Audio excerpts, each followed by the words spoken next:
कौसल्या सुप्रजा रामपूर्वा सन्ध्या प्रवर्तते उत्तिष्ठ नरशार्दूल कर्तव्यम् दैवमाह्निकम् कौसल्या सुप्रजा रामपूर्वा सन्ध्या प्रवर्तते उत्तिष्ठ नरशार्दूल कर्तव्यम् दैवमाह्निकम् उत्तिष्ठोत्तिष्ठ गोविन्द उत्तिष्ठ गरुडध्वज उत्तिष्ठ कमलाकान्ता त्रैलोक्यम् मङ्गलम् कुरु उत्तिष्ठोत्तिष्ठ गोविन्द उत्तिष्ठ गरुडध्वज उत्तिष्ठ कमलाकान्ता त्रैलोक्यम् मङ्गलम् कुरु मातः समस्त जगताम् मधुकैटभारे वक्षो विहारिणि मनोहर दिव्यमूर्ते श्रीस्वामिनि श्रुत जनप्रियदानशीले श्रीवेङ्कटेश दयिते तव सुप्रभातम् मातः समस्त जगताम् मधुकैटभारे वक्षो विहारिणि मनोहर दिव्यमूर्ते श्रीस्वामिनि श्रुत जनप्रियदानशीले श्रीवेङ्कटेश दयिते तव सुप्रभातम् तव सुप्रभातमरविन्दलोचने भवतु प्रसन्नमुखचन्द्रमण्डले विधिशङ्करेन्द्रवनिताभिरर्चिते वृषशैलनाथ दयिते दयानिधे अत्र्यादिसप्तऋषयः समुपास्य सन्ध्याम् आकाश सिन्धु कमलानि मनोहराणि आदाय पादयुगमर्चयितुम् प्रपन्नाः शेषाद्रिशेखर विभो तव सुप्रभातम्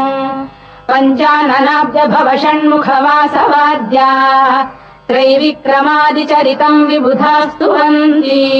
भाषापतिः पठति वासर शुद्धिमारात् शेषाद्रिशेखर विभो तव सुप्रभातम् ईषत्प्रफुल्ल सरसीरुहनारिकेल पूगद्रुमादिषु मनोहर पालिकानाम् आवाति मन्दमनिलः सह दिव्यगन्धैः शेषाद्रिशेखर विभो तव सुप्रभातम् उन्मील्य नेत्रयुगमुत्तम पञ्जरस्थाः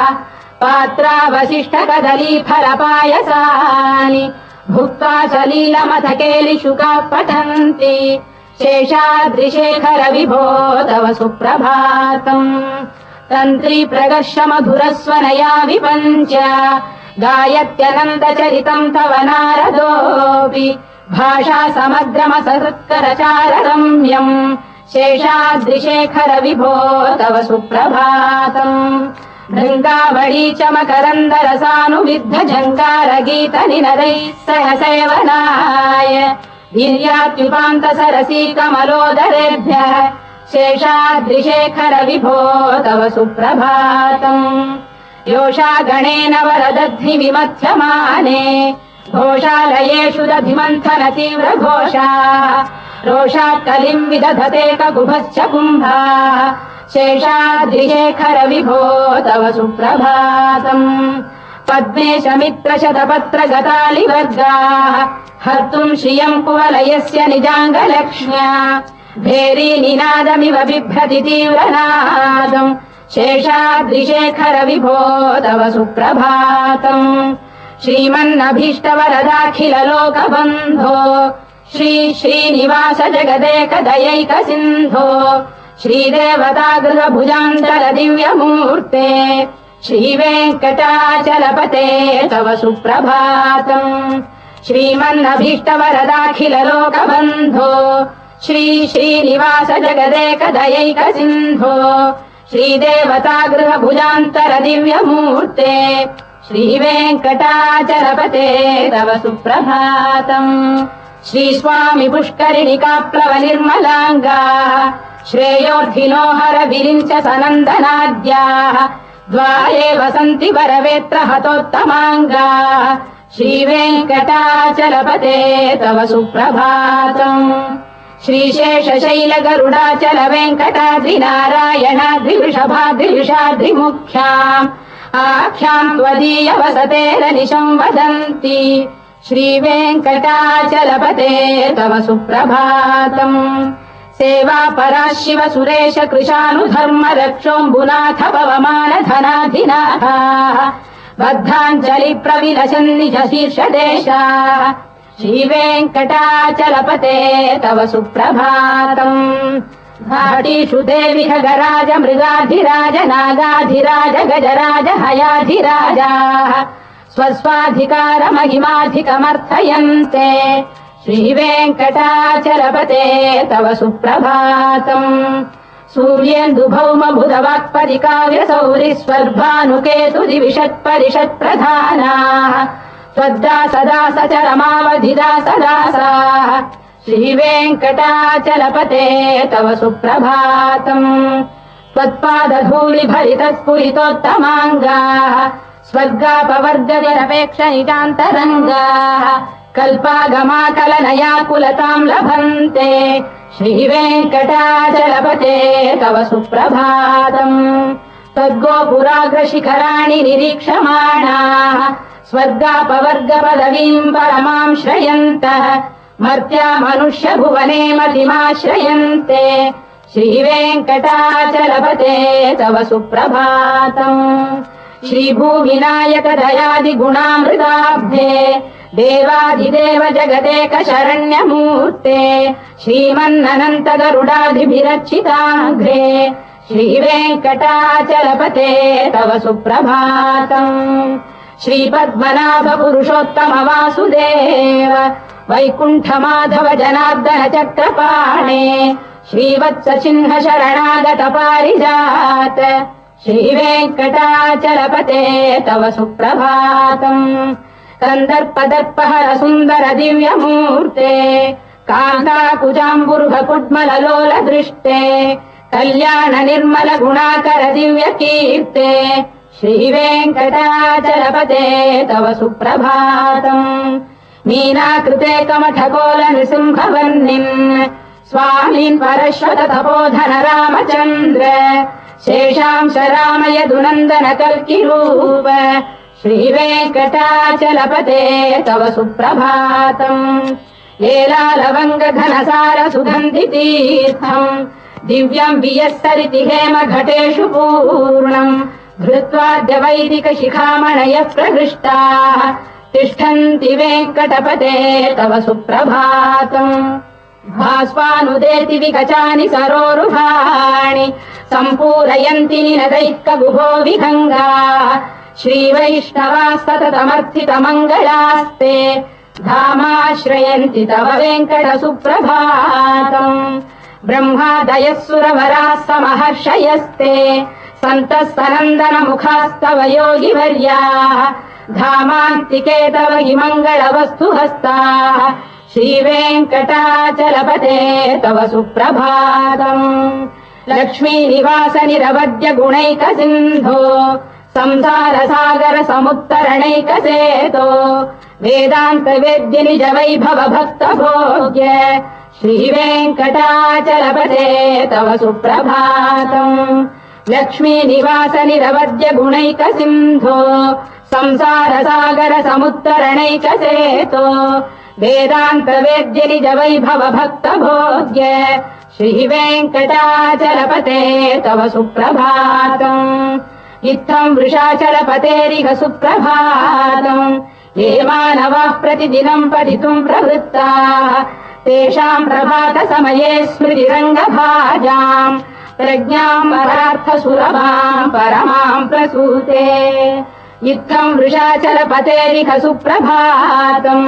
ये मानवाः प्रतिदिनम् पठितुम् प्रवृत्ताः तेषाम् प्रभात समये स्मृतिरङ्गभाजाम् प्रज्ञाम् परार्थसुलभाम् परमाम् प्रसूते कमलाकुच चूचुक कुङ्कुमतो नियतारुणितातुलनीलतनो कमलायतलोचन लोकपते विजयी भव वेङ्कटशैलपते कमलाकुच चूचुक कुङ्कुमतो नियतारुणितातुलनीलतनो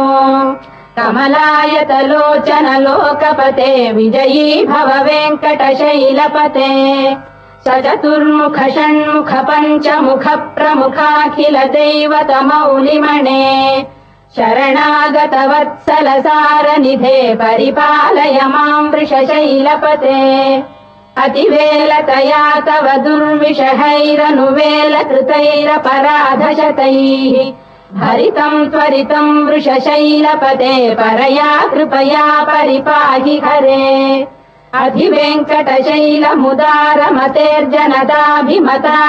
अधिवेङ्कटशैलमुदारमतेर्जनताभिमताधिकदानरतात् परदेवतया गदितान्निगमै कमलादयितान्न परम् कलये कलवेणुरवावशगोपवधू शरकोटिवृता स्मरकोटिसमात् रतिवल्लविकाभिमताः सुखदात् वसुदेवसुतान्न परम् कलये अभिराम गुणाकरदाशरथे जगदेकधनुर्धर धीरमते रघुनायक राम रमेश विभो वरदो भवदेव दया जलधे अवनीतनया कमनीयकरम् रजनीकर चारुमुखाम्बुरुहम् रजनीचर राजतमो मिहिरम् महनीयमहम् रघुराममये सुमुखम् सुहृदम् सुलभम् सुखदम् स्वनुजम् च सुखाय ममोघशरम् अपहाय रघुद्वहमन्यमहम् न कथञ्चन कञ्चन जातु भजे विना वेङ्कटेशम् ननाथो ननाथः सदा वेङ्कटेशम् स्मरामि स्मरामि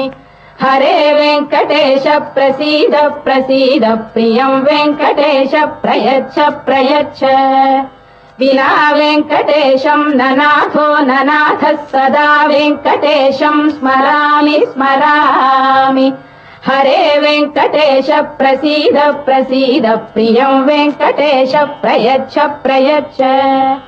अहम् दूरतस्ते पदाम्भोजयुग्म प्रणामेच्छयागत्य सेवाम् करोमि सकृत्सेवया नित्यसेवा फलम् त्वम् प्रयच्छ प्रयच्छ प्रभो वेङ्कटेश अज्ञानिना मया दोषानशेषान् विहितान् हरे क्षमस्वत्वम् शेषशैलशिखामणे अज्ञानिना मया दोषानशेषान् विहितान् हरे क्षमस्वत्वम् शेषशैलशिखामणे ईशानाम् जगतोऽस्य वेङ्कटपतेर्विष्णोः पराम् प्रेयसीम् तद्वक्षस्थल नित्यवासरसिकाम् तत्क्षान्तिसंवर्धिनीम् पद्मालङ्कृतपाणिपल्लवयुगाम् पद्मासनस्थाम् श्रियम् वात्सल्यादिगुणोज्ज्वलाम् भगवतीम् वन्दे जगन्मातरम्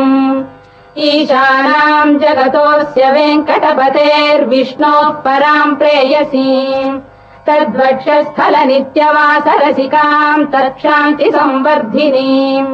पद्मालङ्कृतपाणिपल्लवयुगाम् पद्मासनस्थाम् श्रियम् वात्सल्यादिगुणोज्ज्वलाम् भगवतीम् वन्दे जगन्मातरम् श्रीमन्कृपाजलनिधे कृत सर्वलोक सर्वज्ञ शक्तनतवत्सल सर्वशेषिन् स्वामिन् सुशील सुलभाश्रुत पारिजात श्रीवेङ्कटेश चरणौ शरणम् प्रपद्ये श्रीमन्कृपाजलनिधे कृत सर्वलोक सर्वज्ञ शक्तनतवत्सल सर्वशेषिन् स्वामिन् सुशील सुलभाश्रुत पारिजात श्रीवेङ्कटेश चरणौ शरणम् प्रपद्ये आनूपुरार्पित सुजात सुगन्धि पुष्प सौरभ्य सौरभकरौ समसन्निवेशौ सौम्यौ सदानुभवनेऽपि नवानुभाव्यौ श्रीवेङ्कटेश चरणौ शरणम् प्रपद्ये सद्यो विकासि समुदित्व रसान्द्र राग सौरभ्य निर्भर सरोरुपसाम्य वार्ताम् सम्यक्षु साहसपदेषु विलेखयन्तौ श्रीवेङ्कटेश चरणौ शरणम् प्रपद्ये रेखामयध्वज सुधाकलशातपद्रवज्राम्बुशाम्बुरुहकल्पक शङ्खचक्रैः भव्यैरलङ्कृततलौ परतत्त्वचिह्नैः श्रीवेङ्कटेश चरणौ शरणम् प्रपद्ये ताम्रोदरद्युतिपराजित पद्मरागौ बाह्यैर्महोभिरभिभूत महेन्द्रनीलौ उद्यन्नखांशुभिरुदत्त शशाङ्कभासौ श्रीवेङ्कटेश चरणौ शरणम् प्रपद्ये सप्रेम भीति कमलाकर पल्लवाभ्याम् संवाहनेऽपि सवदिक्रममारधानौ कान्थाववाङ्मनसगोचर सौकुमार्यौ श्रीवेङ्कटेश चरणौ शरणम् प्रपद्ये लक्ष्मीमहीतदनुरूप निजानुभाव नीलादि दिव्यमहिषीकर पल्लवानाम् आरुण्य संक्रमणतः किल सान्द्ररागौ श्रीवेङ्कटेश चरणौ शरणम् प्रपद्ये नित्यानमद्भिः शिवादि किरीटकोटि प्रत्युत्प्रदीप्त नवरत्नमः प्ररोहैः नीराजनाविधिमुदारमुपादधानौ श्रीवेङ्कटेश चरणौ शरणम् प्रपद्ये विष्णौ पदे परम इत्युदित प्रशंसौ यौ मध्व उत्स इति भोग्यतयाप्युपातौ भूयस्ततेति तव पाणितल प्रतिष्ठौ श्रीवेङ्कटेश चरणौ शरणम् प्रपद्ये पार्थाय तत्सदृशसारथिना त्वयैव यौ दर्शितौ स्वचरणौ शरणम् व्रजेति भूयोऽपि मह्यमिहतौ करदर्शितौ ते श्रीवेङ्कटेश चरणौ शरणम् प्रपद्ये मन्मूढिकाळियपणे विकटाटवीषु श्रीवेङ्कटाद्रिशिखरे शिरसि श्रुतीनाम् चित्तेऽप्यनन्य मनसाम् सममाहितौ ते श्रीवेङ्कटेश चरणौ शरणम् प्रपद्ये अम्लानघृष्यलवनीतलकीर्ण पुष्पौ श्रीवेङ्कटाद्रिशिखराभरणायमानौ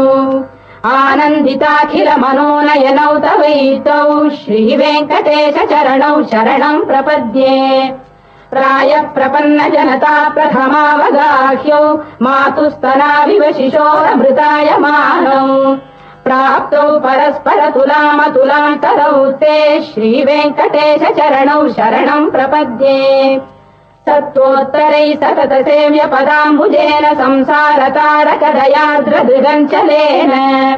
सौम्योपयन्तृमुनिना मम दर्शितौ ते श्रीवेङ्कटेश चरणौ शरणम् प्रपद्ये सत्त्वोत्तरैः सतत सेव्य पदाम्बुजेन संसारतारकदयार्द्रदृगञ्चलेन सौम्योपयन्तृमुनिना मम दर्शितौ ते श्रीवेङ्कटेश चरणौ शरणम् प्रपद्ये श्रीया घटिकया त्वदुपाय भावे प्राप्ये त्वयि स्वयमुपेय दया स्फुरन्त्या नित्याश्रिताय निरवद्य गुणाय तुभ्यम् श्याम् किङ्करो वृषगिरीश न जातु मह्यम् श्रीया घटिकया त्वदुपाय भावे प्राप्ये त्वयि स्वयमुपेय दया स्फुरन्त्या नित्याश्रिताय निरवद्य गुणाय तुभ्यम् श्याम् किङ्करो वृषगिरीश न जातु मह्यम् श्रियकान्ताय कल्याणनिधये निधयेऽर्थिनाम् श्रीवेङ्कटनिवासाय श्रीनिवासाय मङ्गलम् श्रियकान्ताय कल्याणनिधये निधयेऽर्थिनाम् श्रीवेङ्कटनिवासाय श्रीनिवासाय मङ्गलम् लक्ष्मी सविभ्रमालोक सुभ्रू विभ्रम चक्षुषे सर्वलोकानाम् वेङ्कटेशाय मङ्गलम् श्रीवेङ्कटाद्रिशृङ्गाग्रमङ्गलाभरणाङ्ग्रये मङ्गलानाम् निवासाय श्रीनिवासाय मङ्गलम् सर्वावयव सौन्दर्य सम्पदा सर्वचेतसाम् सदा सम्मोहनायास्तु वेङ्कटेशाय मङ्गलम् नित्याय निरवध्याय सत्यानन्दचिदात्मने सर्वान्तरात्मने श्रीमद्वेङ्कटेशाय मङ्गलम् स्वतः सर्वविदे सर्वशक्तये सर्वशेषिणे सुलभाय सुशीलाय वेङ्कटेशाय मङ्गलम् परस्मै ब्रह्मणे पूर्णकामाय परमात्मने प्रयुञ्जे परतत्त्वाय वेङ्कटेशाय मङ्गलम् आकालतत्त्वमशान्तमात्मनामनुपश्यताम् अतृप्यमृतरूपाय वेङ्कटेशाय मङ्गलम् प्रायस्वचरणौ पुंसाम् शरण्यत्वेन पाणिना कृपया दिशते श्रीमद्वेङ्कटेशाय मङ्गलम् दयामृततरङ्गिण्यास्तरङ्गैरिव शीतलैः अभाङ्गैः सिञ्चते विश्वम् वेङ्कटेशाय मङ्गलम् श्रद्भूषाम्बरहेतीनाम् सुषमावकमूर्तये सर्वार्तिशमनायास्तु वेङ्कटेशाय मङ्गलम् श्रीवैकुण्ठविरक्ताय स्वामि पुष्करिणीतटे రమయా రమమాణాయ వెంకటేశాయ మంగళం శ్రీవైకుంఠ విరక్తాయ స్వామి పుష్కరిణీతటే రమయా రమమాణాయ వెంకటేశాయ మంగళం శ్రీమత్సుందరజామాతృమునిమానసవాసినే సర్వలోక నివాసాయ శ్రీనివాసాయ మంగళం మంగళాశాసన పరైర్మదాచార్య పురోగమైః సర్వైశ్చ పూర్వైరాచార్యైः సత్కృతాయాస్తు మంగళం.